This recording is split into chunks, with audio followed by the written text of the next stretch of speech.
Welcome in to the Hot Read Podcast live here on Tuesday, April the 22nd, 2 days away from the NFL Draft. I am your host, JT Ruhnke, writer and reporter here at the 440 Sports Podcast Network. You can follow me on Twitter at JT_Ruhnke. And yes, I know, everyone, we're late, but we're late in this together. Myself and my co-host, Stoney Keeley, editor-in-chief of the Sobros Network, one half of Football and Other F Words, and co-writer and I guess you could say draft curator of the Stacking the Inbox Draft Guide 2.0, year 2 of the Draft Guide, Stoney Keeley. Stoney, how are you doing, my friend? I'm hanging on by a thread, JT. Listen, you're nice to put yourself in the conversation, but I'm the reason we're late today. For those that don't know, I do work an 8-hour-a-day day job. 8 to 4 is my time. Usually I can cut out a little early to get everything set up so that I'm on time for the Hot Read podcast, but this is my week on the phones. So I'm getting my ass kicked. I was literally on the phone with a client at 3:58 p.m. So it's my fault we're late, doing the best that I can this week. Horrible timing that this was my busy week. It coincided with the NFL draft, but we're here and we're ready to talk Cam Ward, pick number one. I think that is where we are with everyone. Grand Poobah of Draft Week, Stoney Keeley as well. Your draft guide is out and it is in the world. Yeah. It's fantastic. It's phenomenal. We'll talk a little bit about that today on the show.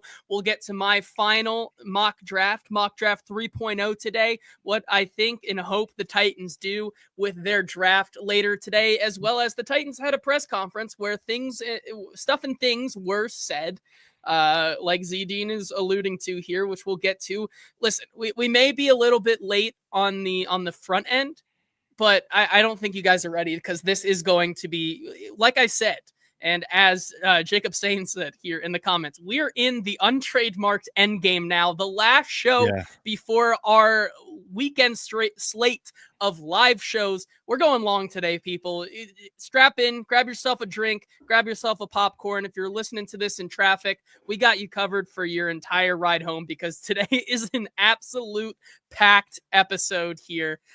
Good to see all of you here as well. Reminder, if you are joining us live on Twitter or Facebook and want to join the conversation like Derek, Eddie, D Good, Jacob, Jake, Joe, QC, Hawk, Derek, Team Ramrod, Joe, everybody's here. Gang's all here. Dean, Daniel, Kenneth, Logan is here today. Excited to have all of you guys here on our final show before the festivities get started. Join us over on the 440 Sports 440 Sports YouTube channel, where you can join the conversation. You guys are already in here hot and heavy, like we like to say here on the Hot Read podcast. We'll get to all of your comments and more. Also have to shout out our presenting sponsor, M.L.Rose Craft Beer and Burgers, 7 locations in the greater Nashville area, including Capitol View, Franklin, Gallatin, Melrose 8th Avenue, Mount Juliet, Sylvan Park, and an 8th location coming soon to East Nashville near Inglewood. Thank you to them for sponsoring the show. More on them later, including some an announcement, I guess, that we can give away in terms of what we're doing for our Friday show. But before we get to all of that and so much more, Stoney, we did get to talk to Mike Borgonzi, Chad Brinker, and Brian Callahan today for about half hour, 35 minutes or so, about what they're going to be doing on Thursday, Friday, and Saturday. You know, it is the first day also that voluntary workouts and meetings are happening for the Tennessee Titans. We talked to Brian Callahan a little bit off to the side, said most of the team is here today, reported today, so that's a good sign. Seems like they're ready to get back into action, but that's all going to come later in May as we gear up for rookie minicamp and OTAs and things like that, because we still are very much focused on the draft. And how we're going to do today's show, we're going to talk about everything we heard from the press conference and some general takeaways, which I know a lot of people already online have been kind of taking some of their comments out of context, and I think they're thinking about it wrong. We'll get to that, along with some maybe positional groups that we haven't really more on the groups that they may already have depth at, of why they may be targeting those groups, as well as just kind of the overall philosophy of trading back, sticking and picking, trying to get this team to where it needs to be in 2025. And with that, we can start off here. We talk right off the bat. The first thing that was said today, which, by the way, like, if you didn't think it was Cam Ward, like, it is Cam Ward. The way they eloquently danced around Cam Ward's name and talking about this prospect or this quarterback that I'm excited to, like, if we did that, we could work with, that can put on the Superman cape and do things out of structure. And I've done this before, and we want to take a player that's going to make this team exciting and work with him. Like, that is the main vibe there. But also, this is, of course, going to drum up a big news from the masses when Mike Borgonzi says that they will be staying at the first overall pick. Said they came to a consensus on that earlier this week, which I hashtag lying for fun. I fun. He says they had also some offers on the table throughout the entire process, but at this point, they want to stick and pick. As for who will be the pick, Cam Ward, Borgonzi said you'll have to wait and see, which the room may have chuckled at that, but everybody knew in that room who they are taking. Coach Will's also bringing up here, Callahan was tickled like a schoolgirl with the Fortnite comment. I thought that one was, I thought it was a good question. Like, I think it's fair. Like, I liked his answer as well. We kind of were just dancing around the idea that it is Cam Ward without saying that it is Cam Ward, which I think they can do what they want. Maybe it's from the higher ups in the NFL saying you cannot say who it is. Like, do not ruin our product before it starts. Things like that, like those are the type of things that maybe the NFL doesn't want you to do. However, like, it's Cam Ward. Stoney, any other inkling that was not true? No. I mean, I'm with you. I don't know why they can't just come out and say it at this point, because they have. I mean, Mike Borgonzi basically said, like, don't bother calling anymore because we're set on this thing. I don't know how much reading the tea leaves we can do at this point. It's Cam Ward. Yeah, it really is. That's all I can really say. We can play a clip here from when we asked Mike Borgonzi about meeting Cam Ward throughout the entire process, throughout, the draft cycle, whether it be at the combine, at his pro day, what they think of him overall, which, once again, like, hindsight is 2020, but it feels like we've come full circle with Mike Borgonzi, starting with his opening press conference alluding to a player like Cam. We've talked about Cam the entire time, and now we're ending this with Cam. Here's what he had to say about Cam Ward today at the press conference. Got an opportunity to sit down with him multiple times, whether it be the combine, pro day, his private workout. Got to meet his family. The competitive edge that he has, you can feel that talking with the kid. He's very intelligent. We've had him on the board several times with Brian. And just, the family comes from a great family as well. Apologies for that. The news people were getting very mad that I was filming and getting in their shot, so I apologize for them. Sorry, news for whoever was behind me. But yes, that was what they said. A true competitor has that competitive edge, which I think we all can agree is where some of what makes Cam Ward so great. We also talked to Brian Callahan about this potential quarterback who has the ability to play off script, and his thoughts about a quarterback in this class who may be able to play off script, in which he said, I don't want to take away what makes a player great. You have to play a certain way to be successful in this league. But when it's time to put on the cape and be Superman, you don't want to take that away. It's a balance. Certainly a lot of talk that like today about quarterbacks and focusing on the different types of quarterbacks in this class. However, we just had too many like questions today, kind of geared towards Cam Ward for me to say anything else. And Derek is right. If they take anyone other than Cam, I swear it would be the biggest surprise. Like everyone in the world would be shocked at this point, and I would laugh because it is genuinely very, very funny. But like, I at this point, it's Cam, and I think we can move on to what is the more important part of today's press conference, which is talking about the rest of the philosophy that they're going to be using and what they have been gearing up to use in this draft, which is, there's been a saying for this draft that this is a starters, not stars type of draft, right?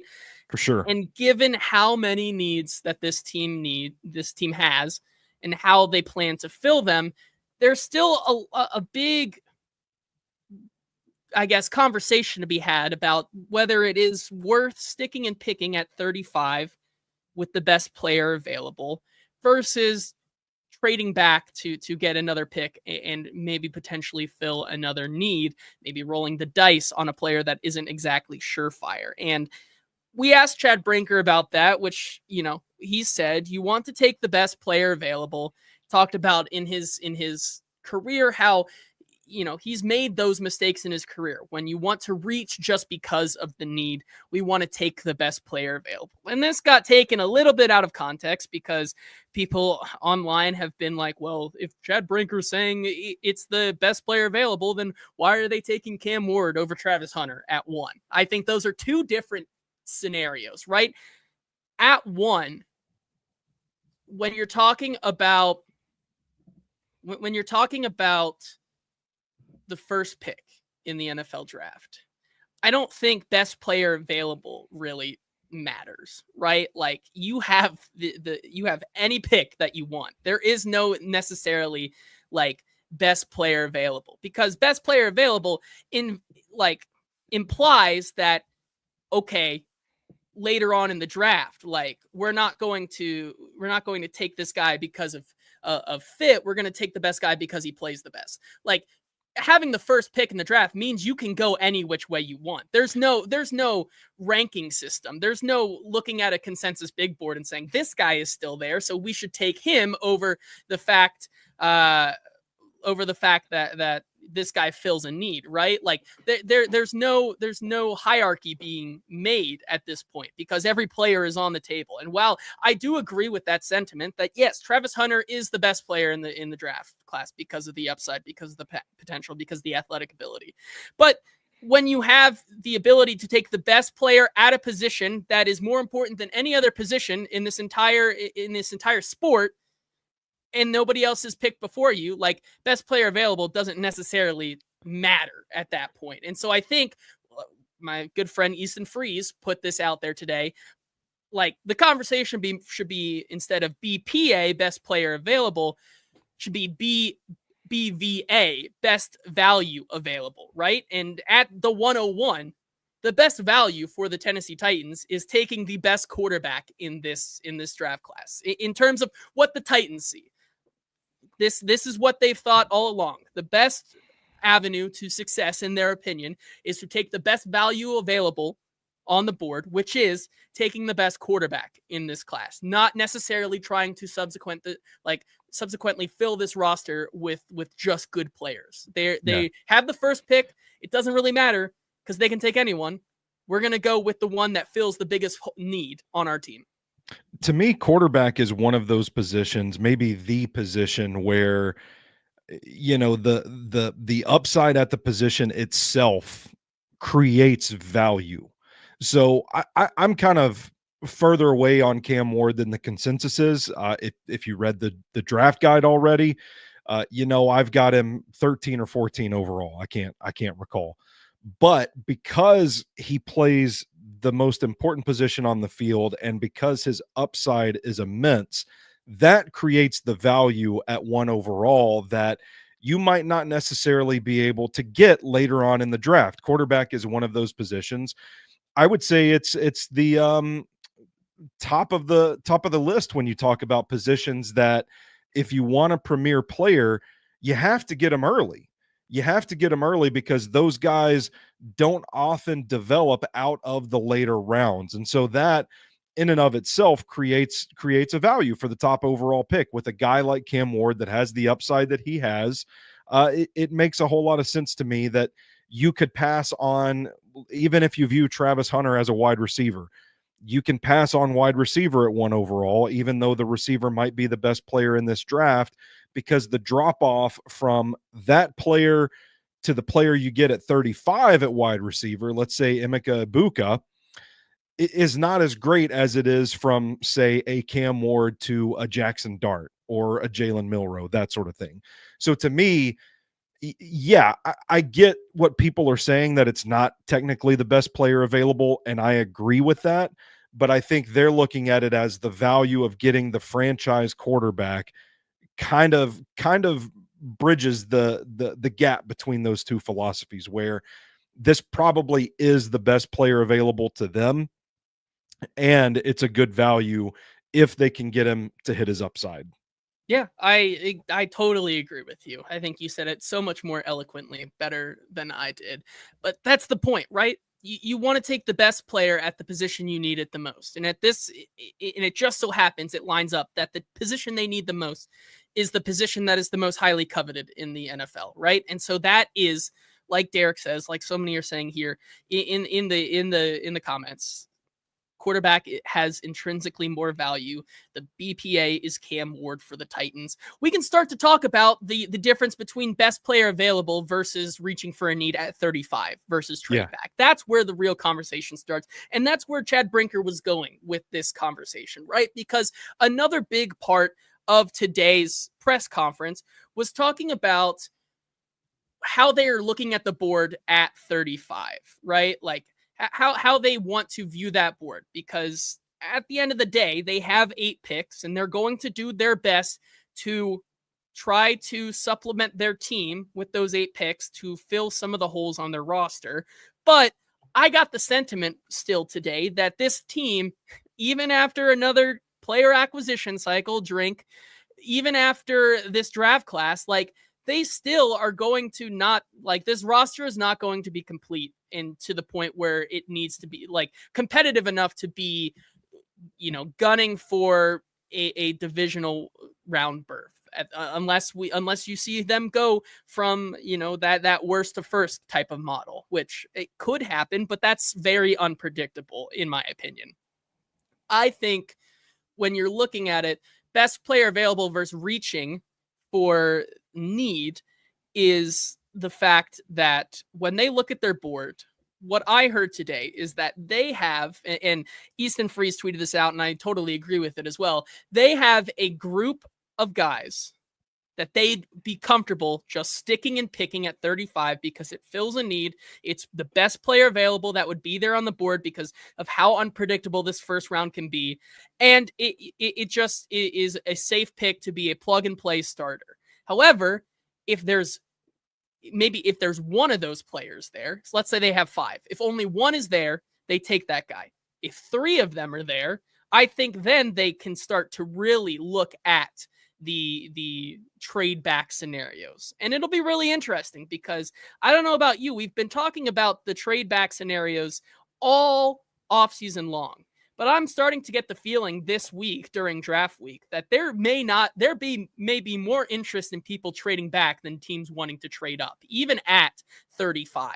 Like, I just don't know if we're really should be as certain as we are that they can find a dance partner. And so at that point, I think that's where the best the best player available is, and whether that is a guy like Emeka Egbuka, a Donovan Ezeraku, a Luther Burden, like those guys potentially could be there because of their character concerns, because of other issues whatsoever. And if they are one of those guys that are on the Titans short list, I do think that they end up taking him there instead of trading back. However, if let's say there are 3 or 4 guys that are on their short list, and those players may not be the ones on their short list, but if they do, I think that's where that's what's maybe if they trade back, you can look at that list of guys who are going to be available at 35 and say, okay, so they like a lot of these guys here. And so like the range of outcomes gets a lot bigger.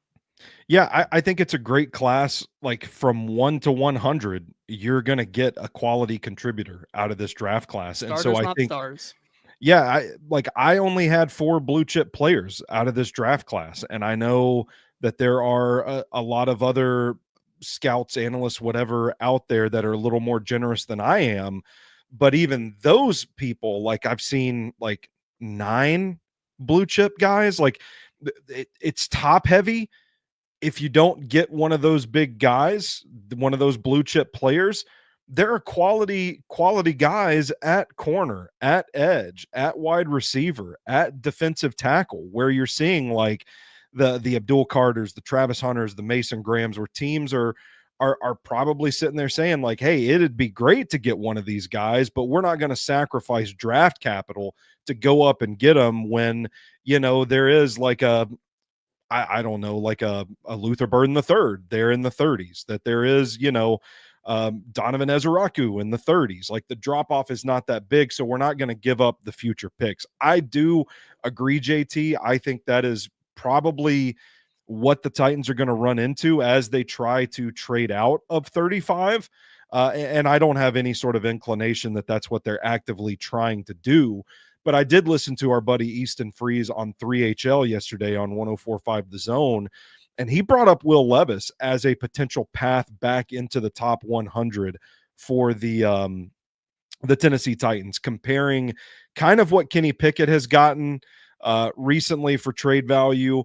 I tend to think Will Levis is a day 3 value, but even if you like trade him for a 5th round pick, maybe then you package a 4th and a 5th to move back up into the 3rd, and therefore he is still your path to getting back into the top 100. To me, that is a more common sense, logical approach to getting back into the top 3 rounds of this draft than just assuming that it's going to be really easy for them to just pick up the phone, get whoever on the line, and get out of that 35th overall pick. The closer we get to it, I'm kind of with you. I think they're sticking and picking right there. Yeah, I think that is fair. And you bring up a very interesting outcome, which is where is Will Levis in all of this, who got his own shout out today in the press conference when asked how's Will Levis coming along, and Mike Borgonzi proceeded to say Will Levis is a quarterback on this team that is progressing. That is the same as me, that I am a person on a mic talking to you all right now. Yes, so, Will Levis exists. Yeah, Will Levis exists. We heard today that he does exist, and so that may, he is in the QB room. So that is where we are right now. He is in the quarterback room, and he is a quarterback because he plays the position quarterback. So is Tim Boyle. Yeah, so is Tim Boyle, which, by the way, we can get to that comment now here before we get to the rest of them. Coach Sean McAvoy, QB coach McAvoy says, any chance Tim Boyle's meeting so hard today that they changed their mind on quarterback at 1? I don't know. I did not ask Brian about how the Tim Boyle meeting went today with or the Brandon Allen meeting went today with Will Levis and company and Brian Callahan. So who knows? However, let's hear what you need to ask him the next time you go to a press conference. Ask Brian how the drafting of Cam Ward impacts the presence of Tim Boyle. Yes, I think that is very, very fair. Here's what Mike Borgonzi had to say about what their strategy is right now, looking at the board horizontally, kind of taking the best player available versus the need approach. Because when you're looking at the board, right, that's how it works. They have all these players that are the best available. However, they're going to be horizontal by position, and so that's where you have to start melding the ideologies of BPA and BVA together, especially at 35, which then creates this small group of guys that they'd be okay with taking at 35. Here's what he had to say on that. The last week or so, just working the board horizontally and just seeing the value of each position group. And I think that's how you have to base the decision on. If there's a player there at a certain spot and we think it's the best value for us, we're going to take that player. But if we deem there's a cluster of players on that board that we kind of have the same value on, then maybe we move back and pick up a pick. But I think it really depends on how the board falls. But really the preparation we put in the last couple of weeks, just working the board horizontally and just seeing where the value lies at certain pockets of the board will come into play. Certainly seems like that's where they are right now, looking at that 35th pick and kind of waiting to see where things shake out on night one before we can really see a good idea of where the value is. Because we've talked about trade back so much, and I think it's really funny that for how much we've talked about trading back at 35, like from 35, like the conversation hasn't even really started yet because we don't absolutely know who is going to be there at 35 worth trading out of, right? Like, Yeah. I think that's going to be so funny. It's one of the most fun parts about this draft is that it could go any which way. And so that's where they are. Now, I do think there was an interesting comment brought up here as well as I try to find it. Jason said, unsolicited, Brinker emphasized the importance of traits. He talked about how this team, there's always the trait versus tape debate, right? And I think it's not nothing, just like Jason said, that Chad Brinker brings up at the end of today's press conference to kind of dodge Sam Phelan's question a little bit. He talked about how they are a trait-based organization focused on the height and the weight and speed of a player, how tough they are, those types of things, right? Those are all great, but it seems like those are what they are more about than anything else, than the tape, than things like that. I mean, they did talk to Shamar Stewart, so this is true. They did talk to Shamar Stewart, which makes a lot of sense then why Chad Brinker would say that. However, there are some other indicators here at 35 with players people have had a lot of questions about, guys like Luther Burden, guys like James Pierce, guys like Walter Nolan, these character concern type of guys. And Mike Borgonzi was asked about character concerns and how they approach those types of things here. And here's what he had to say about that. The thing you have to really determine is, have they learned from their mistakes? I think these guys are all the young players, and we've all made certain mistakes in our lives. But really to try to, figure out, have they really learned from their prior mistakes, and are they a good person? Are they going to be good in the community? There are players that do have some past issues that you really have to work through. And like I said, you just have to figure out, have they really learned from those mistakes? Last question. And so that's where it kind of stands on a guy like Luther Burden, which is basically, I don't know where they land on Luther Burden still. Like, I listened. I think someone said it here. Jacob Sane said, Easton says Luther Burden will still be there at 36.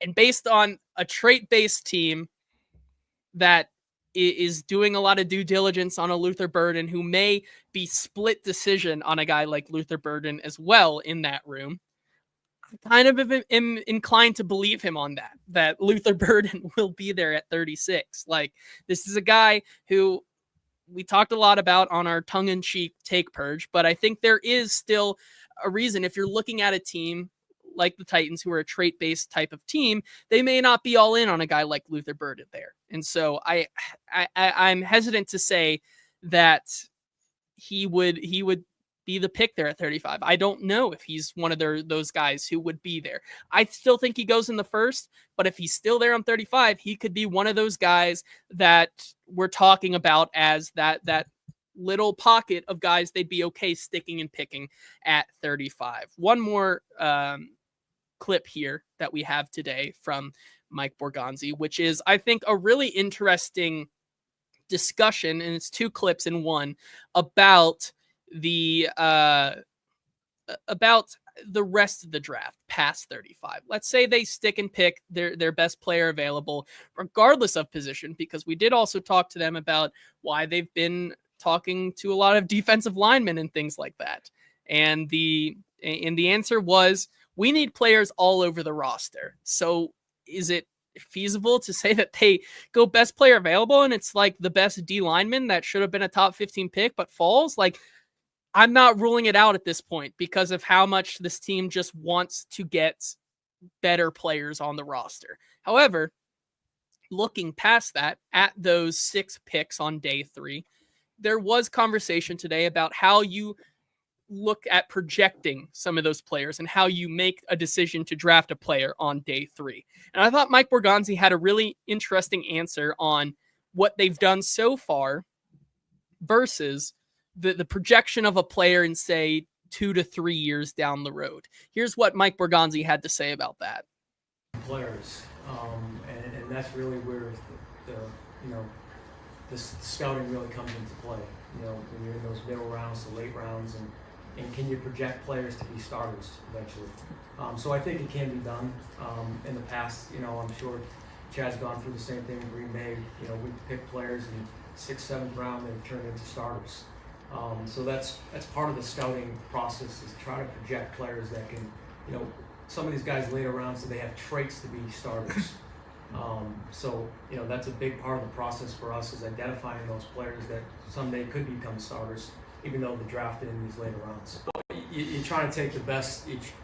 Part of the draft process is projecting, like 2-3 years from now, what they're going to be. So for us, we're trying to take, what's this player going to look like in year 2 or 3? And that's really where I think the good teams separate themselves in these later rounds, when you're really digging on this talent and you're really trying to find, what are the certain traits that are going to project this guy to one day be a contributor or a starter at that.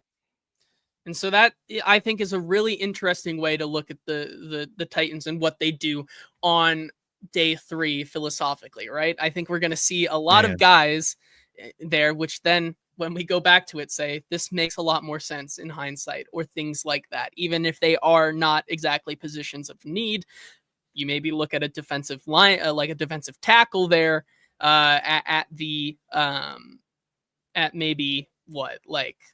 round 4 or round 5 there, which we could then say, while it's not a need, but you're looking at projecting 2 years down the road, let's look at the traits again in hindsight and see what they see in that player. I think that's a really interesting philosophical look inside what the Titans may be thinking during the draft process. Yeah, that was awesome to hear him elaborate on that a little bit, talking about like looking for those traits that you can project 2 to 3 years down the road. Like I was watching that and just thinking, like, he just like me for real. Like, I'm reading the Stack in the Inbox draft guide and I'm like, man, I'm looking for the path. Like I mentioned that quite a bit in my writing. Like, okay, what does this guy do well? Where is he used properly? Where is he used poorly at the collegiate level? And what traits does he have that stand out compared to other players that you need in the NFL? Like, what is that one thing that this guy does really well that is going to get him onto a roster? And that's one of the things that I've always prided myself on, is like being able to identify those things to where if a player ends up in a certain situation, they're going to be successful. That was my deal with Puka Nacua a couple of years ago. He landed in a good situation. Things have looked great. So that is such a significant part of day 3. And for so long, if I can just take a shot here for no reason, for so long, this franchise seemed to draft day 3 guys because they could play special teams as well. That it is refreshing to hear the general manager of this organization talking about looking for traits that can be impactful on down the road, guys that you can develop, that have skills, that are that show that potential. It's awesome, man. Like, go there are playmakers to be had in every round of the draft. Go find those guys. And I felt like Borgonzi did a great job of expressing that sentiment, the appreciation for day 3 of the draft. I'm here for it. Yeah, I mean, you look at what Mike Borgonzi's done as well in the past 3-4 years with the Kansas City Chiefs, right? Yeah. Isaiah Pacheco, L'Jarius Sneed, I think even guys like Nick Bolton, like those type of guys, right, are coming from rounds 4, 5, 6, even 7 of the draft. And Kenneth says it perfectly here in the comments. Borgonzi has been building rosters or part of building rosters for 16 years. Trust his vision, trust in the draft, develop, retain model here for this new Tennessee Titans regime. I couldn't agree with you more as well. A couple more things about this press conference, and then we'll move on to a little bit of a couple tidbits from maybe a sneak preview of Stoney Keeley Stacking the Inbox draft guide, where we can get some more insight on that and give the people a chance to check it out, as well as my final mock draft, which we'll end the show with today. Coach Will says, sounds like we are for sure drafting a running back, which I did want to bring up as well. There was a question about both the running back and tight end position. Brian Callahan was asked about potentially adding another running back, which he's talked about a lot this offseason, whether it be at the Senior Bowl, whether it be at the Combine. Both of those, the running back position has come up, and there have been questions about, well, you have Tony Pollard, you have Tyjae Spears, why do you need another running back? He had to say, here's what he had to say today. He said, I think you have to have 3 good backs nowadays, especially with injuries. There's definitely room for more here. He alluded also to a style of running back that they may not have right now with this team. Also emphasized the ability to play special teams, but for me, it reinforced my mind that this idea that Brian Callahan wants another style of running back in this room, I think is pretty evident. I think you go back and you look at the last year of the trio of Joe Mixon, Samaje Perine, and Chase Brown's rookie year, and you see how well that worked.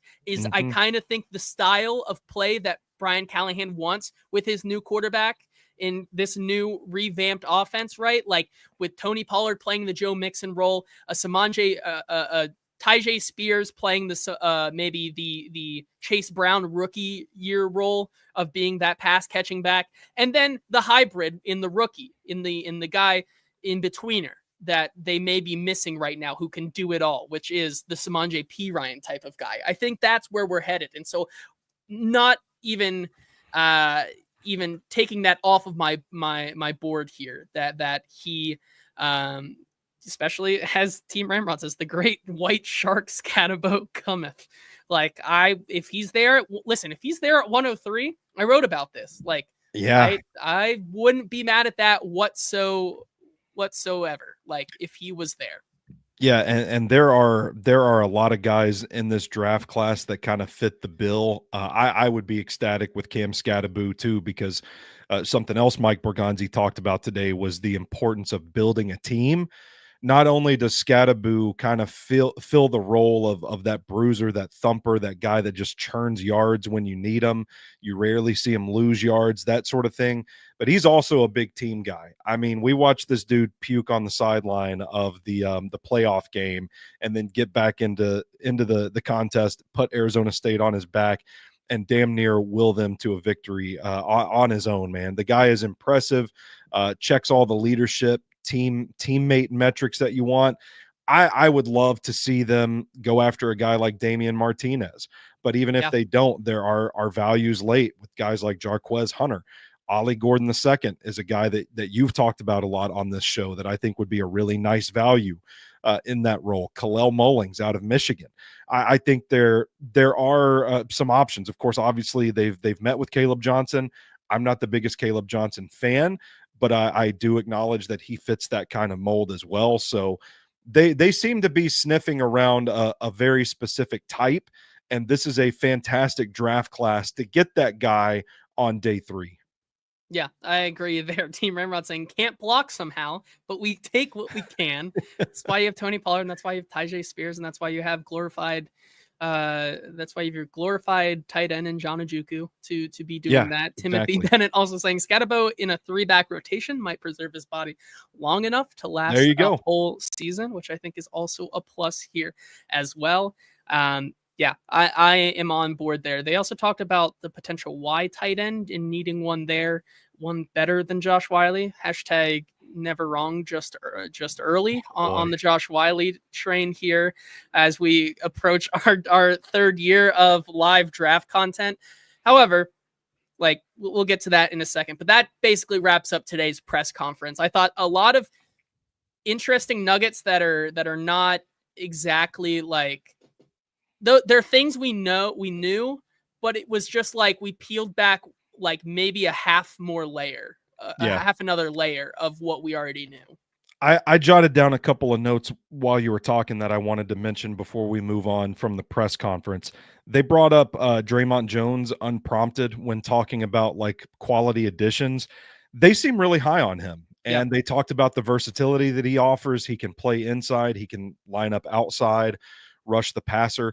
I'm really intrigued by that signing the deeper we get into the offseason and the more that these guys talk about him, because I feel like this is a guy that at this point we can look at and say, okay, yeah, maybe he was just a depth signing, but they seem like really stoked about this dude. And there may be more value there than I think we initially gave the move credit for.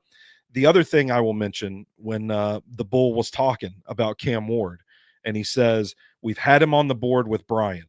That was one of the big things that I talked about back in January when this whole process started, when you're trying to differentiate Cam Ward, Shedeur Sanders, who's your guy, who's number one, if either of them are number one. Because when this whole thing started, we thought they were going to trade back and take Abdul Carter.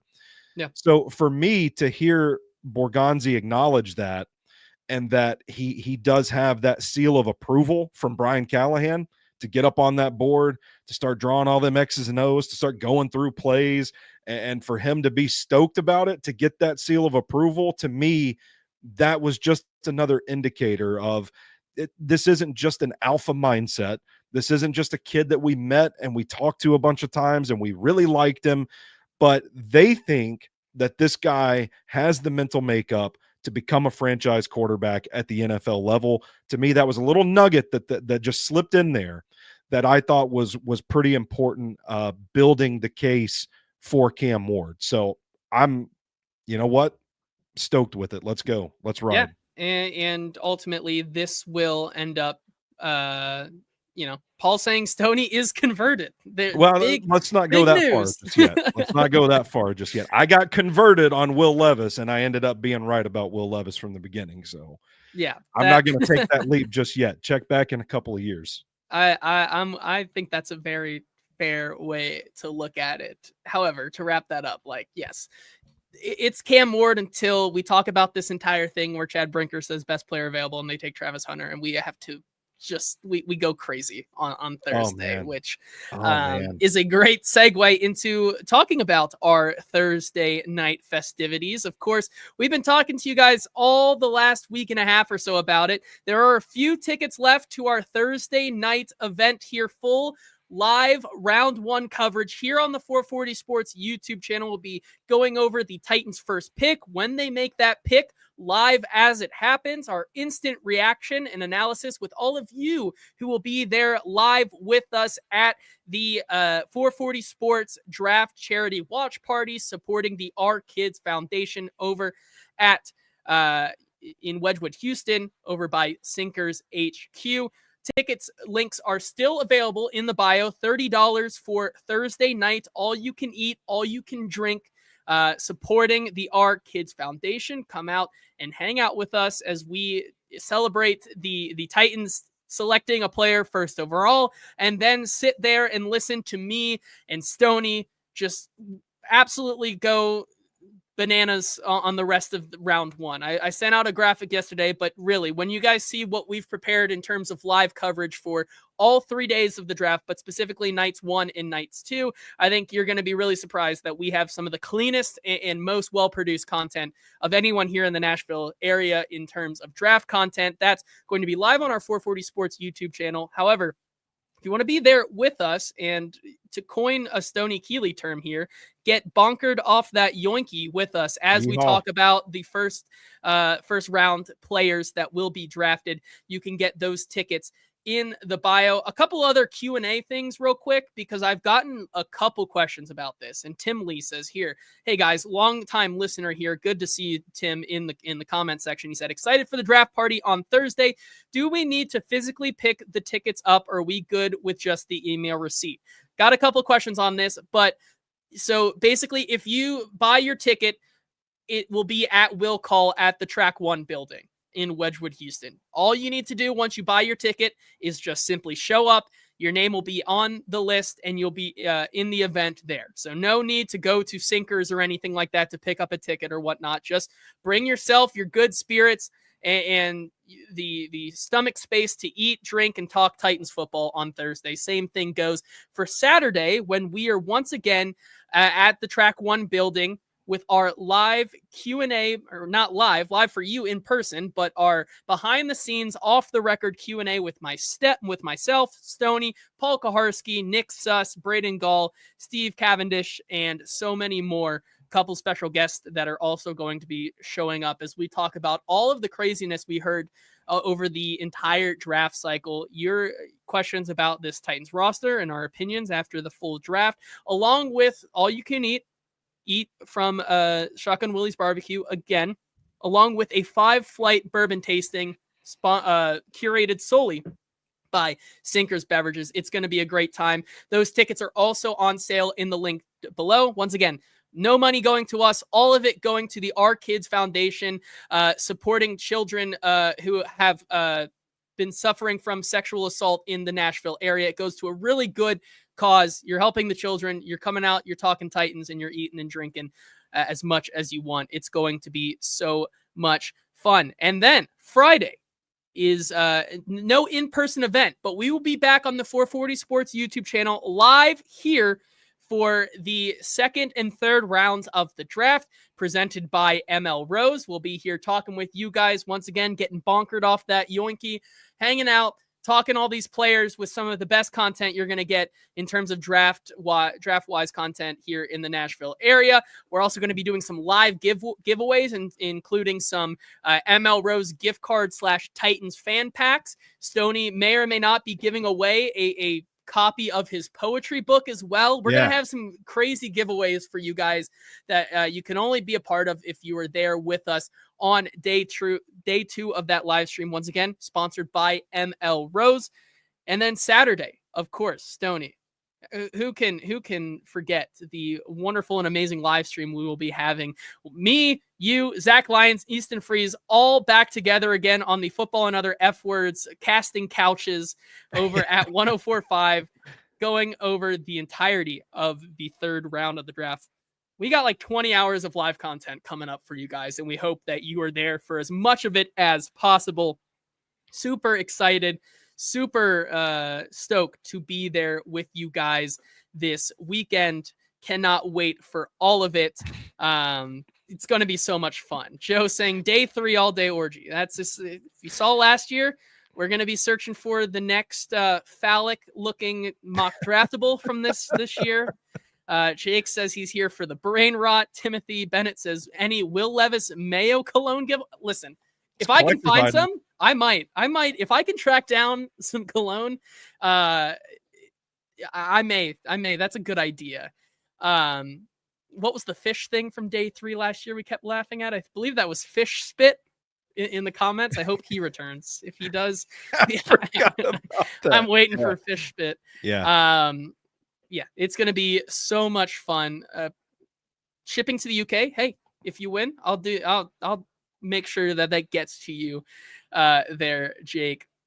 Paul saying, let's smash the Mayo cologne. It's going to be so much fun.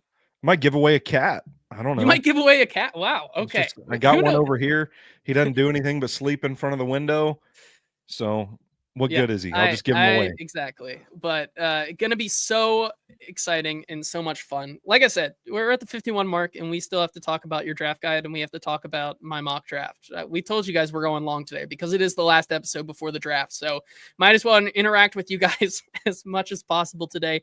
Answer all your questions before me and Stoney, take our rest and gear up for this weekend. So let's get to some of these comments before we move on, though, because you guys are very active today, and we appreciate you guys being very, very active. Derek saying, anyone do a wellness check on Braden Gall, who I'm pretty certain wishes the Titans would trade all the way out of the first round. Yes, I saw him today. He was alive and well.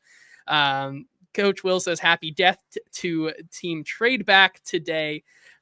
D Good says, Stoney, what was your favorite match from this past weekend of WrestleMania? Man, that's a tough one. I really liked the night one main event, the triple threat between Roman Reigns, Seth Rollins, CM Punk. I really liked the Intercontinental title match, the street fight between Drew McIntyre and Damian Priest, big meaty men bumping meat. That's my cup of tea.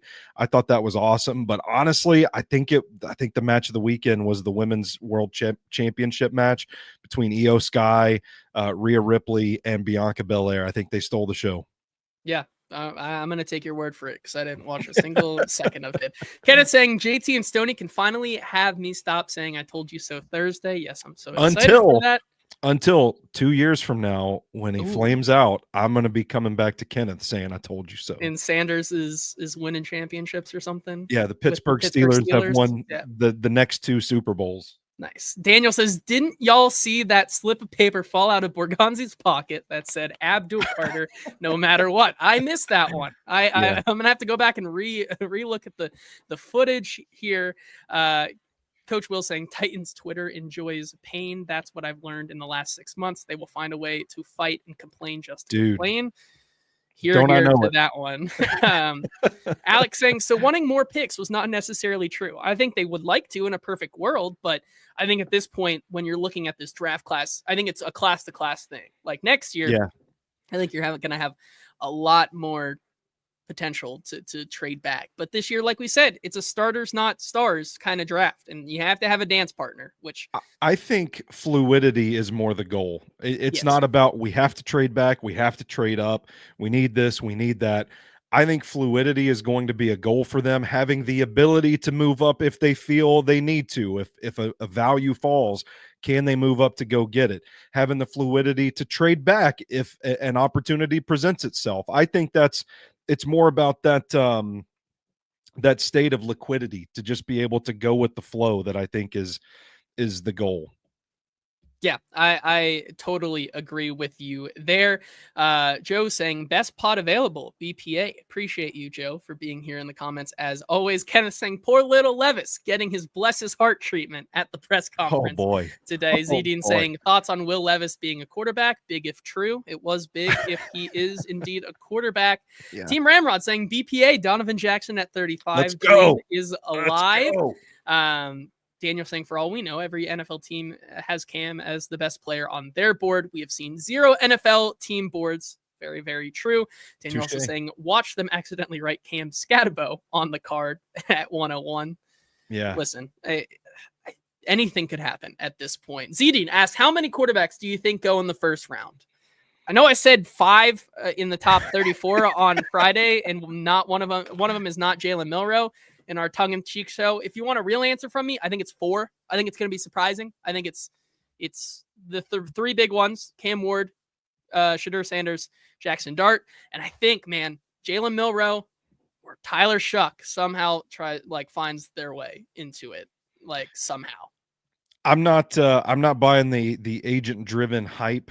I'm sticking with 2. I think Cam and Shadur are the only ones because on tape, they're the only ones that look like first-round locks to me.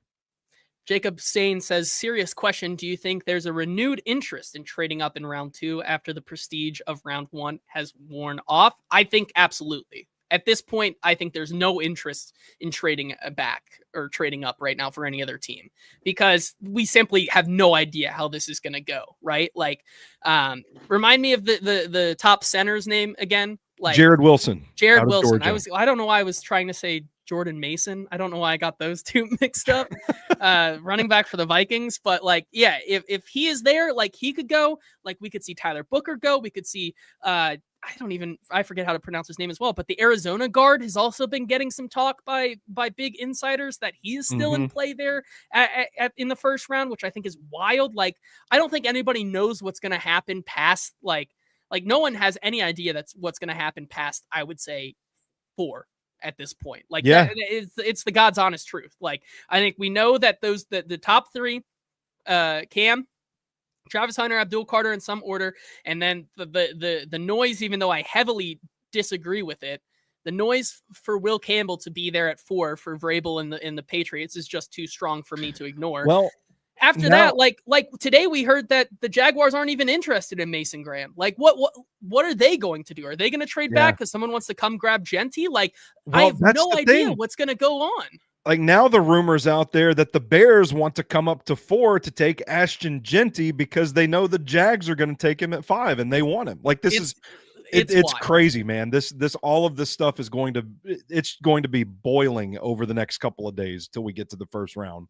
Yes, I agree with you there. So with that being said here, Joe saying Vrabel getting Genty, Zedine saying Genty seems like a Vrabel guy. Hard to disagree. I don't think that's out of the question either. Team Ramrod says Jonah from Zona. Coach says, I just saw a video on Twitter. Pac-Man Jones said Shadur Sanders to Jacksonville. Dude, Al Gore's internet is amazing. Eddie says, DeSinkers have enough alcohol to handle my trade down depression. I'm sure we can find something for you. I can tell you this, Eddie, from going to this party the last 2 years, they've at least got enough alcohol for you to have to call your wife to come get you and make sure you get home safely. Yeah. Speaking from experience. This will be my first time going, so I'm excited. Jack Ripper also saying, I can't wait, watch that press conference, and they pretty much admitted they were taking Cam. I think that's fair as well. Jake saying it's the most fun draft in years. It's going to be super exciting. And that is a good segue with these last 2 comments here where Ian said just opened up the draft guide and when's the 2026 draft guide coming out.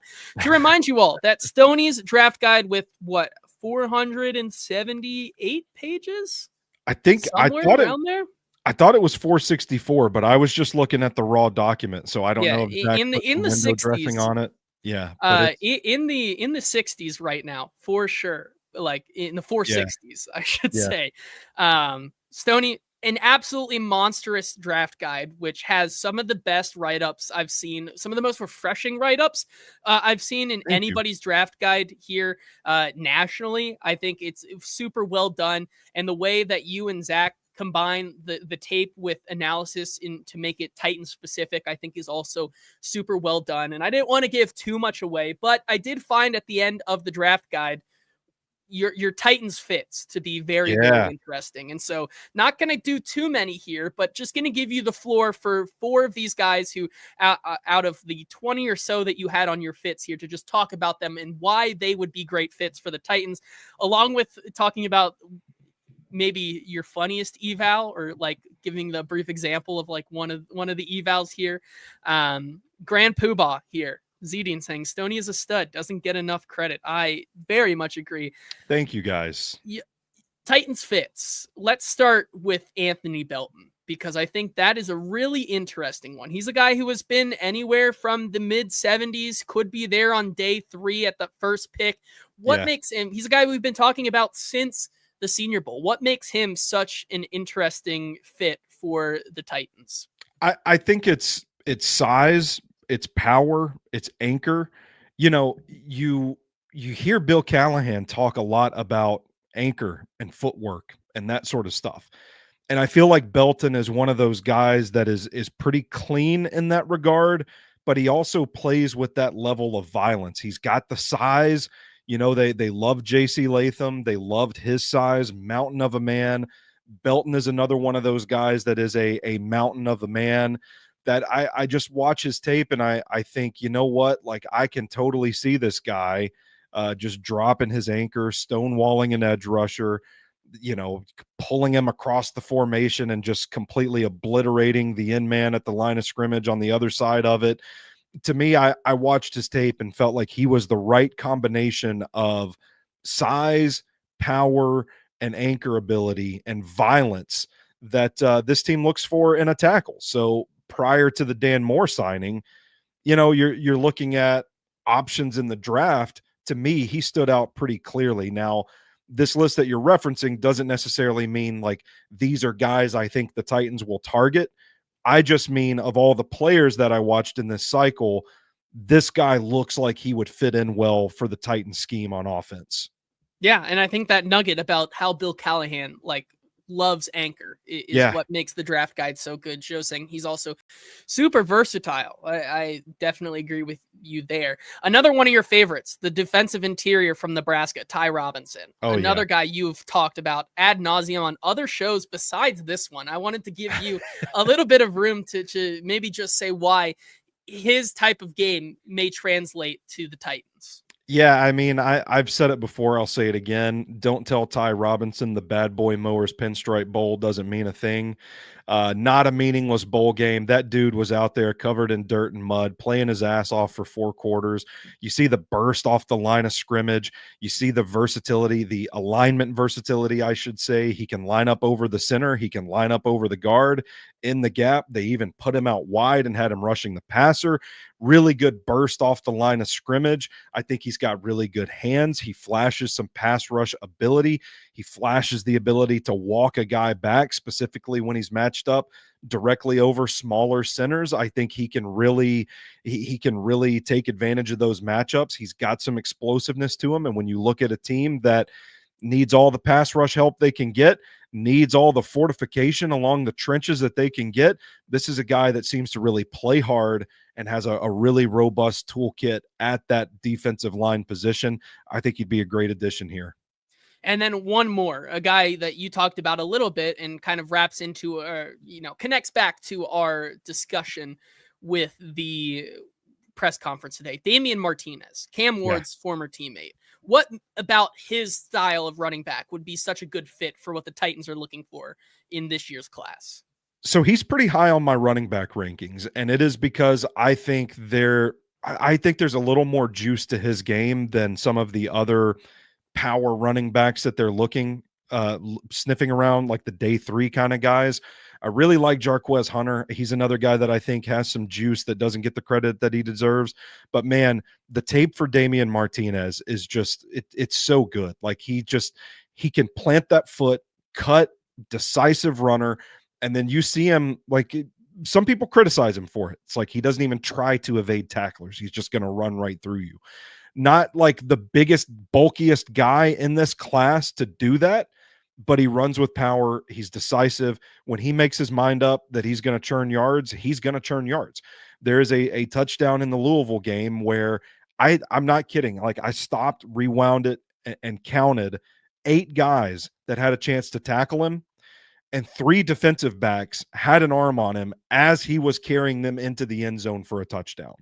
So you want your power back. Damian Martinez on the surface looks like that, but I think he's a little underrated in terms of the juice that he can provide as well. I think he's more than just a power back, and I think he would be the perfect complement. Already a teammate of Cam Ward's, so you talk about that sort of chemistry. I think he'd be a great value add for this team. Yeah, I agree with you there. And that's just a few of your favorite fits for the Titans from a trait-based or tape-based type of look. Not necessarily, the ones you want, but like that is what makes sense. Here's another thing, just a little tidbit from one of your evaluations in this one. And this was you gave me this recommendation via Zach on Savion Jones, and it reads, Jones is a ton of fun to watch. He is jacked, thick, and plays like a bat out of hell. He is the bonfire you lit in your backyard and lost control of after you drank a case of Steel Reserve.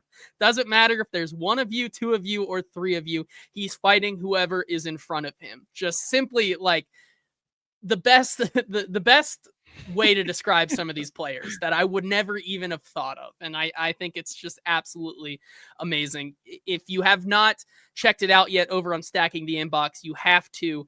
It's just so good. Timothy Bennett says, what is the cost of the draft guide? I believe you get it if you subscribe, right? To Stacking the Inbox?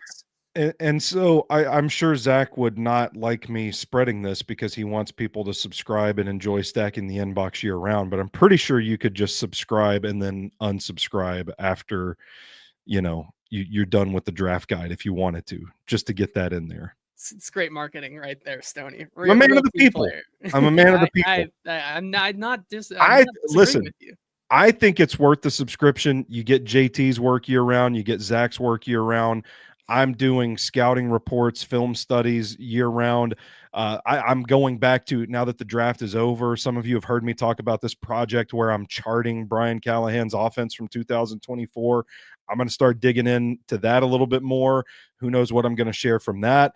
I'm going to start working on the 2026 class here in about a week or so. So all that stuff's going to be up there, including Film Friday, my coverage of the Titans throughout the season. So, I think it's a good value, but I understand that people, might not want to commit to that, because I don't want to commit to those things. I've already got enough Substack subscriptions, but if I want that draft guide, I'm gonna churn out that month's subscription for it. Yeah, I think that's a great way to look at it, Stoney, which leads us into our final segment of today, on today's absolute end game of the NFL draft, unofficial, don't sue us, right before the draft starts. Eddie says, I drink one less latte a month and gain infinite more football knowledge. It's well worth it. I agree. Thank you, Eddie, for being a subscriber. Christopher saying, Stoney out here, always doing the Lord's work. Team Ramrod saying, no baloney, Stoney, a real one. That's great. That's a great phrase right there. I love it. We can finally get into my last mock draft 3.0. The things I want to actually happen for the Tennessee Titans. This was a draft that I did. Basically, I took the different components of what could potentially happen in this draft and put them all into one, where I would say this is how I would do it if I was the GM of the Tennessee Titans. And without further ado, we can get underway with that. No surprises, no April Fools this time. We're just starting right out of the gate. It is Cam Ward, the first. He's 101. It's going to happen. We just talked about him for 45 minutes or so. That's where this team looks to be heading. And if they do not, I would be shocked. I don't really know what else there is to say about Cam Ward at this point. We can talk. Last time we were here, he didn't have his Fortnite stream. He had his Fortnite stream, all of these things. That's all we can really say about it at this point. That leads us to 2.35, which we had a whole big conversation on as well. And here's where I think it gets really interesting, because in this mock, I did a full 3-round mock, and then the Titans picks after that, basically, just to kind of simulate who I think could be there, what they may be thinking, right? And in my 3-round mock, I had James Pierce, I had Luther Burden, I had Omarion Hampton still on the board. Now we're at talking. 35. I think that the way we are thinking about this draft at the buzzer here can be still reevaluated. Like, I think there are still options that Colston Loveland, Omarion Hampton, Luther Burden, James Pierce, all of these, Kenneth Grant, Donovan Jackson could be there at 35, right? However, when you have that group of players there, I think that fits into the model of there's good enough players there for us to trade back and pick up an extra pick and still get a player that we really like. And so, unlike my last mock, I did indeed trade back. And I traded with Dallas with Omarion Hampton on the board there. With Dallas, I traded the 35th and a 5th rounder for 44 and 76. And at 44, I've been converted. I couldn't pass up. When you talk about a trait-based evaluation, I couldn't pass up a guy like Landon Jackson. I think he has the play strength. He's a true leader, would be a perfect fit for this Titans team, especially considering if you were able to get that 3rd. He's a great guy that you could maybe not be a 3-down edge rusher right out of the gate. However, you put him in that rotation with Arden Key and Draymond Jones, like they said today at the press conference, Landon Jackson would, in my opinion, be a perfect fit there, especially at 44. Yeah, so they're going to drag me for this, I'm sure of it, but I would spend 35 on Landon Jackson and have no qualms with it. I mean, I like Landon Jackson quite a bit.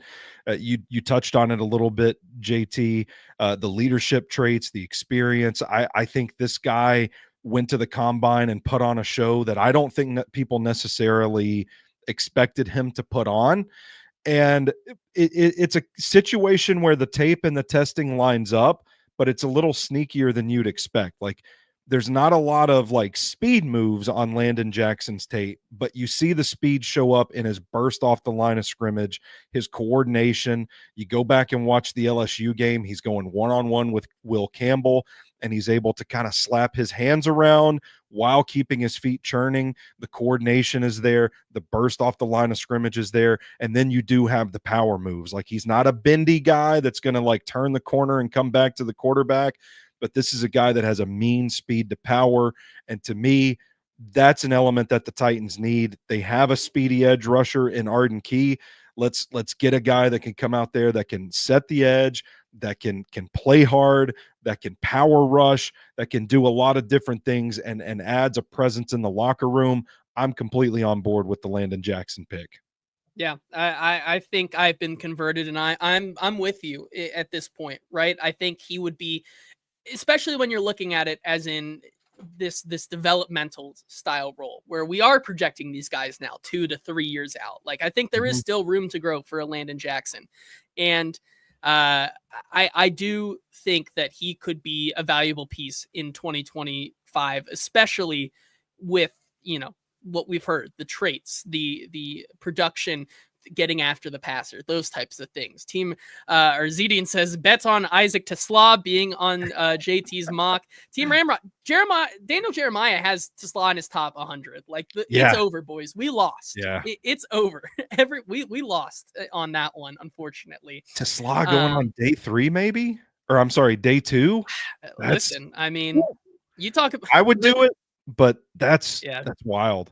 It is pretty wild, which then leads us to the 76th overall pick here. And I have the Titans filling another need. One of the fan favorites of the Hot Read podcast and one of my favorites, Jalen Knoll. I mean, it would be a slam dunk pick. This guy, I can only continue repeating myself. So most of you have heard my spiel on Jalen Knoll once again, but I saw that people have been coming around to the Jalen Knoll hype. I saw Theo Ash today say that Jalen Knoll is better than Jaden Higgins. Like, I like his game better. Like, this is what we've been saying all along. If you put the dog that Jalen Knoll has in him into Jaden Higgins' body, Jaden Higgins is probably wide receiver 2 behind Travis Hunter in this class. But he doesn't have the height, right? Like, you're right. And he has that dog, especially playing on the inside. He can play on the outside. He has that versatility, but projecting mostly as an inside guy at his size, right? I do think that he gives Brian Callahan a little bit more of an athletic Tyler Boyd-esque type player that plays that role that Tyler Boyd played last year better. He's a guy that is going to go up there and be able to make contested catches down the field, separate with the best of them. He's a guy that is a clean, fluid route runner.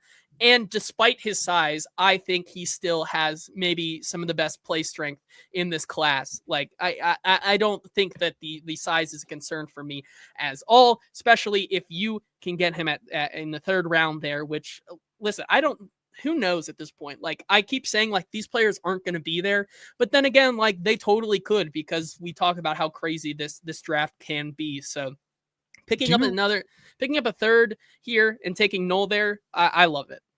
Do you remember somebody throughout the course of this process said that Jalen Knoll was going to sneak into the 1st round? Like, there are some varying opinions on this player.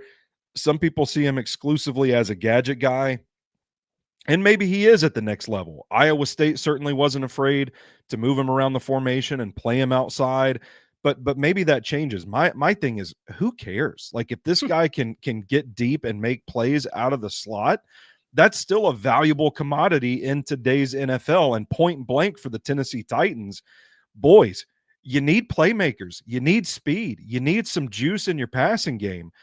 Jalen Knoll provides that. So no issues with this pick as well. I'm kind of like, some of the people in the chat have mentioned, like, there's no way he's there at 76. I tend to think that way as well. But if he is, man, this is a home run. Yeah, Cristoforo saying Noel could split a check with a laser beam. Bingo. Love that description there. And so starting off the draft, I have the Titans selecting Cam Ward, Landon Jackson, and Jalen Noel. Now I did this mock draft last night, like before even today's press conference. And so I have the Titans trading up again into the top 100 here. Here we go. I had the Titans trade with the Los Angeles Rams and receive the 90th overall pick. Tyler Shuck. In return, the Titans are sending the LA Rams the newest, latest, and greatest reclamation project, Will Levis. I have the Titans trading. Listen, if Kenny Pickett can get a third round pick, if Sam Howell can get a third round pick, I think Will Levis can get you a third round pick. Man, we're LA, you know, I think Matthew Stafford only has a year and a half, 2 years left.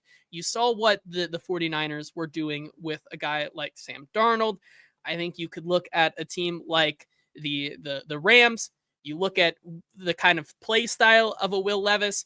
Maybe Sean McVay can tap in and kind of unlock something in Will that helps him with his timing in offenses. I think it could be a fun reclamation project for them. And so I have the Titans trading Will Levis to the Rams for the 90th overall pick. And with that pick, once again, he could be there. He could go early 30s. Like no one has any idea right now, but I have the Titans doubling up on the edge position, taking Femi Oladejo, another guy that fits into that model of maybe doesn't come in right away and produce like he did in college, but because he's only played about 8-9-ish games at the edge position, he's a guy that you look at in the next 2 to 3 years. If he's able to develop, like this could be a guy who we look back on this class and say he was one of the steals of the draft. This guy could develop into one of the best edge rushers because of how new he is. But I think he has the traits.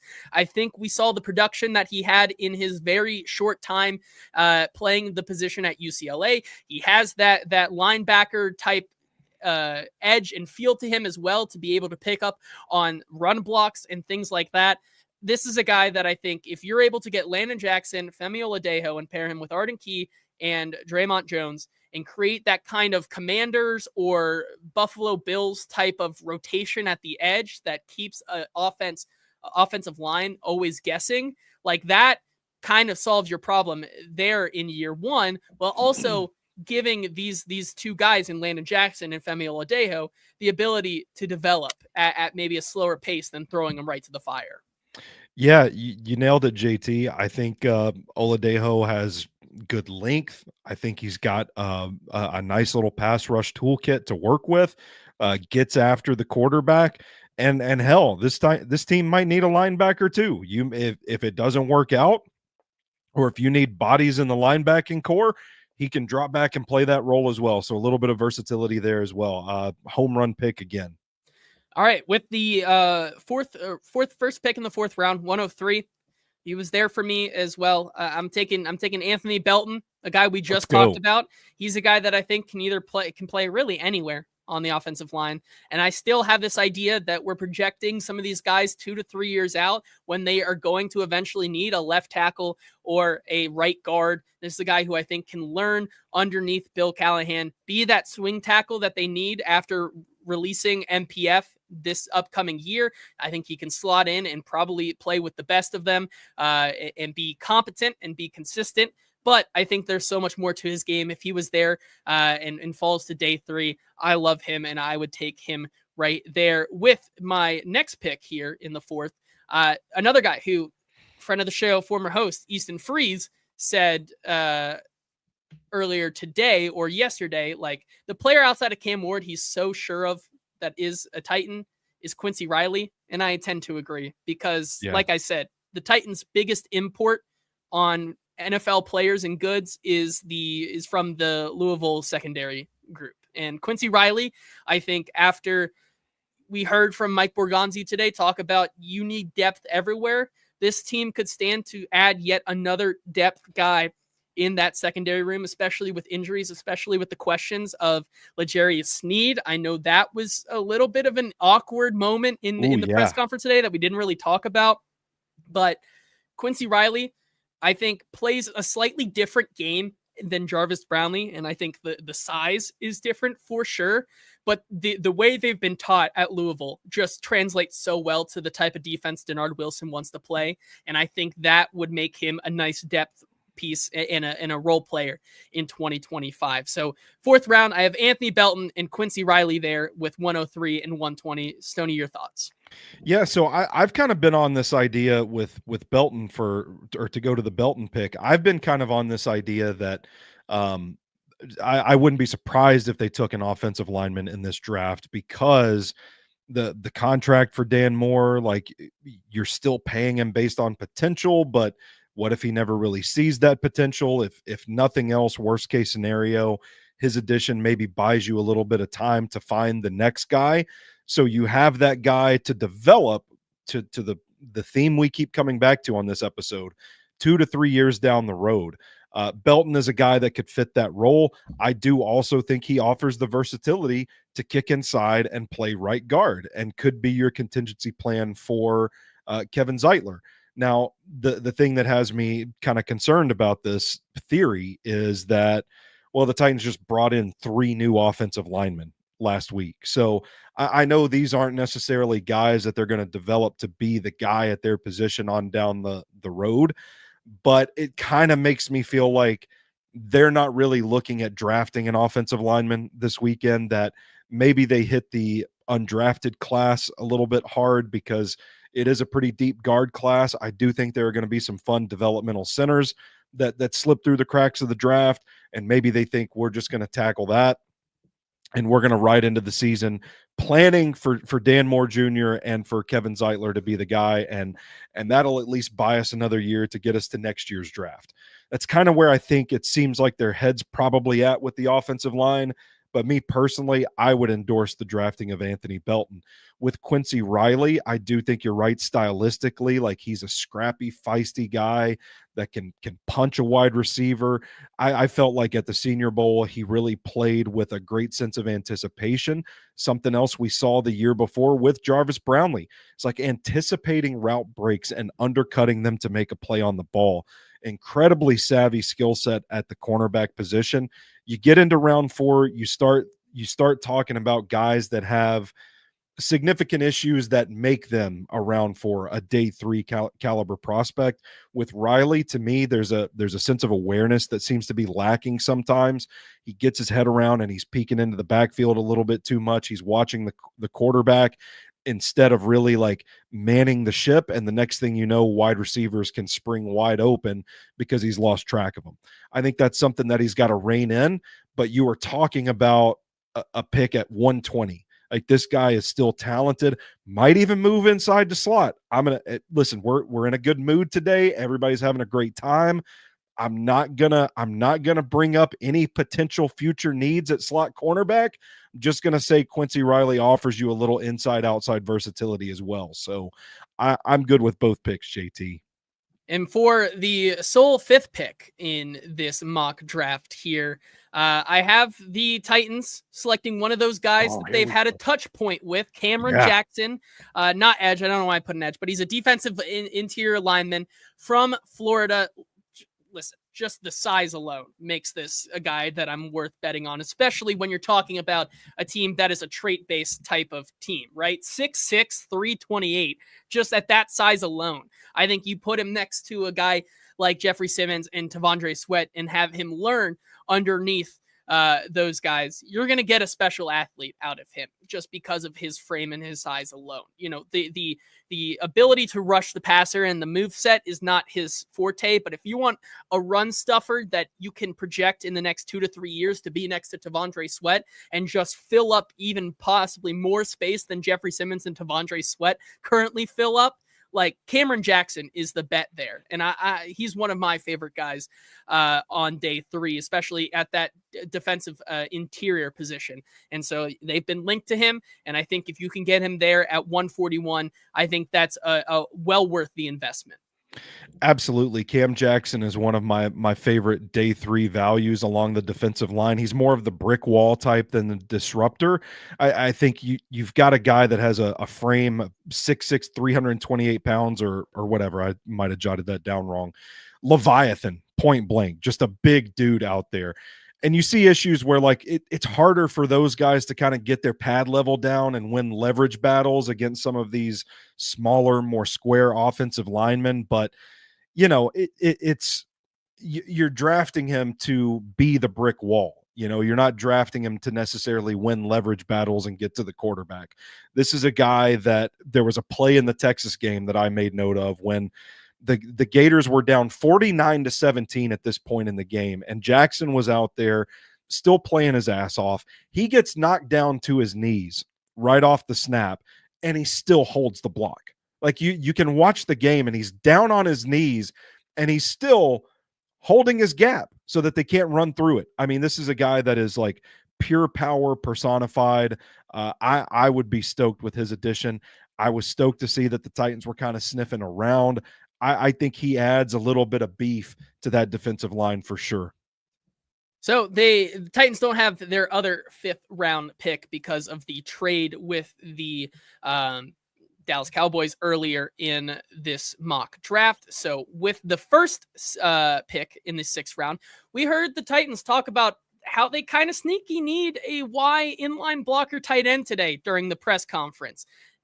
And I'm going back to the well with Jackson Hawes here, because when you talk about a perfect fit here with the Titans, like you have a guy in Josh Wiley who can play both of that in between so, but you don't have that guy right now who is going to get down in the dirt, going to get gritty, and run that 12 personnel that Brian Callahan likes to run, especially, late in games in trying to control that clock, which we've tried to see him do multiple times last year. Jackson Hawes is that guy who I think not only is a coach's best friend, but also is going to do the dirty work that nobody else wants to do. And I think that is still something teams really covet.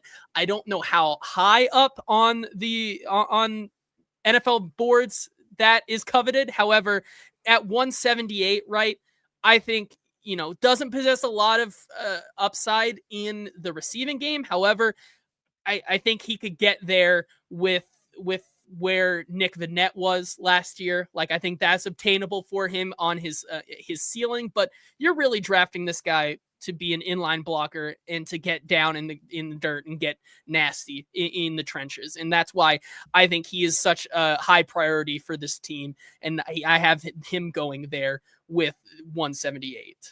Yeah, I agree with you, JT. He form blocks like an offensive lineman. I mean, it's a sight to behold. Like the wide feet, the hands inside, the foot drive, that sort of thing.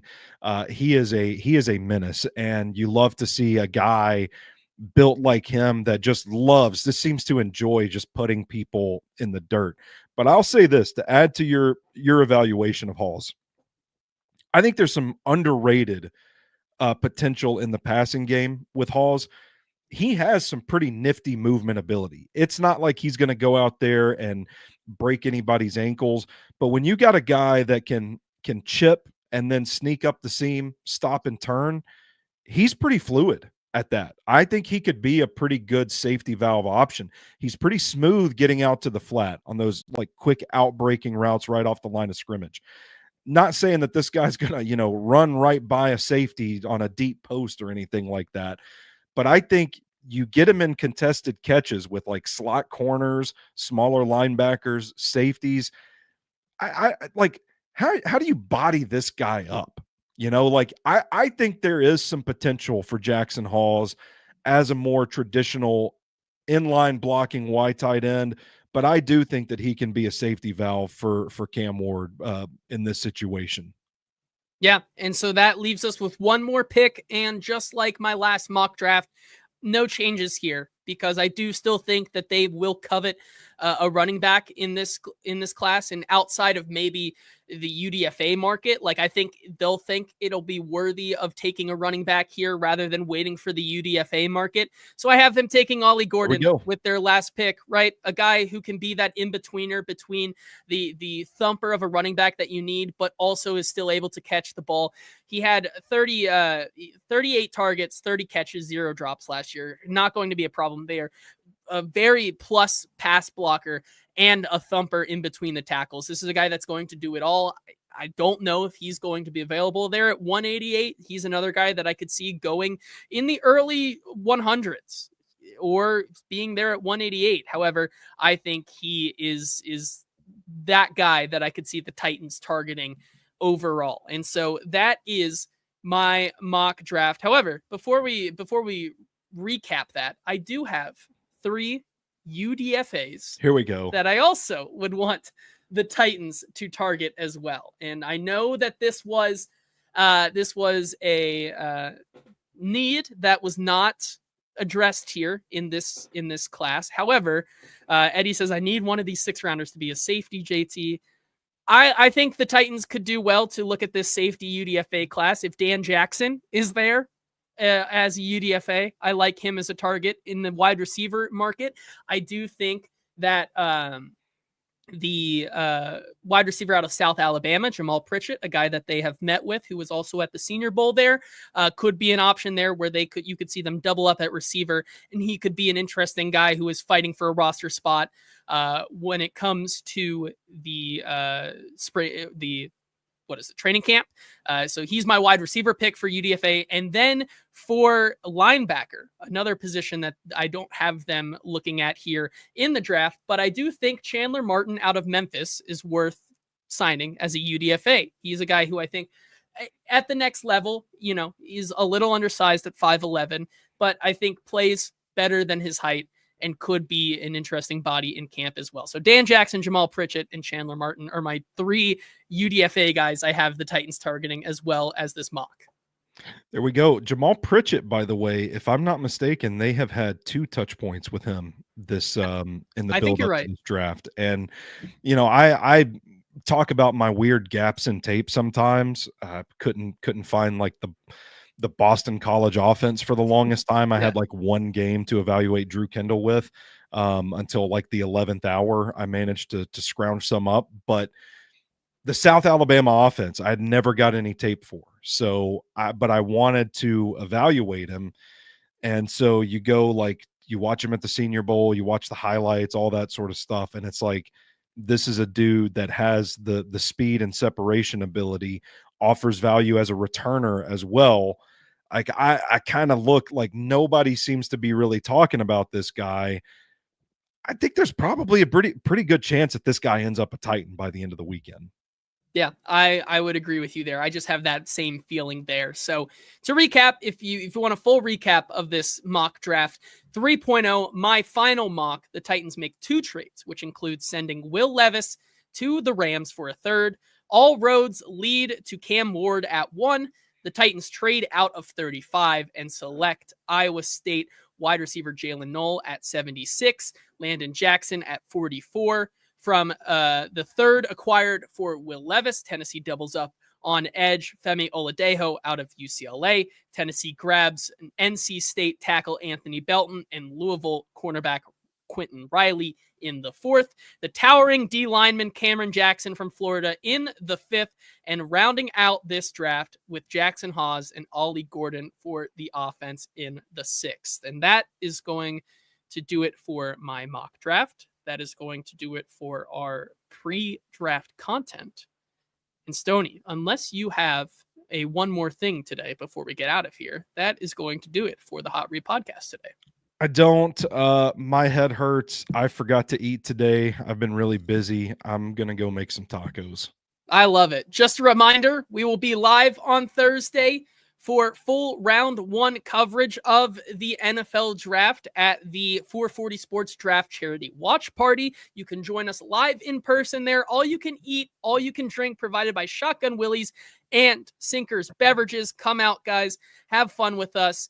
and we'll see you there. If not, you can join us right here on the 440 Sports YouTube channel, where we'll be interacting with you guys as well right here on the stream. And then Friday, of course, day 2 live stream right here on the 440 Sports YouTube channel. 5:45 to the end of round 3 with giveaways and so much more presented by our lovely sponsor of this show, M.L.Rose Craft Beer and Burgers. Check them out. Go get yourself some M.L.Rose this weekend to celebrate the draft. And then, of course, bringing this one back up again Saturday night, the private, behind closed doors, off the record, super secretive, whatever you want to say, Q&A podcast, talking back about all of the Titans picks and the strategy and all the little nuggets we heard from the course of the entirety of the draft cycle, including potentially the Ojukwu dagger story. All of that and more on Saturday. Those tickets are also in the description of today's episode.